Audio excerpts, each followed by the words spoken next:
को लाके क्या करेंगी? मेरे भैया तो हाँ बोलिए तुम्हारे भाई है तो क्या करेंगे? तुम क्या करेंगे? क्या करना क्या? मैंने मेरी बात जो तमाशा किया वही मैंने आपके पास के कल को वीडियो डाला। बंद पड़े ना वंदे मातरम बोलना पड़ेगा। आपको किसने आके फोर्स किया? इधर करो क्या? आपको किसने फोर्स किया? क्या कर रहे हैं आप लोग? आपके पास कोई पर्सनली आया आपको बोलने के लिए? पर्सनली आया अगर बोला भी होगा तो आपको पर्सनली नहीं बोला है। पर्सनल मन म्हणाल का तुला? ओके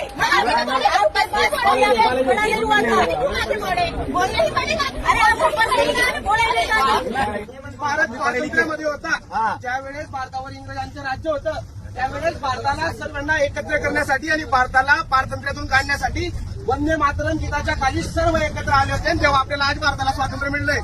आज जर महिला ट्रेनमध्ये प्रवास करत असतील, आज जर आपण इथं व्हिडिओ काढतोय, आज जर आपण इथं मोबाईल वापरतोय, कशामुळे वापरतोय तर आपल्या पूर्वजांनी सुनलो पहिले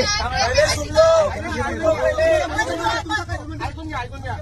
तर त्यावेळेस वंदे मातरम गीत कशासाठी होतं तर भारताला स्वातंत्र्य मिळवून देण्यासाठी होतं. आणि आज आपण वंदे मातरम मोठं करतोय. त्या ठिकाणी एखादी महिला जे वंदे मातरमचा विरोध करते, जो वंदे मातरमला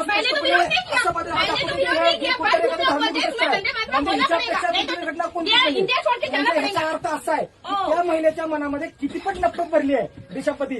त्या महिलेला देशाप्रतीची नफरत कुठे दिसते. त्याविरुद्ध कारवाई करायचं काम कोण केलं पाहिजे? कोण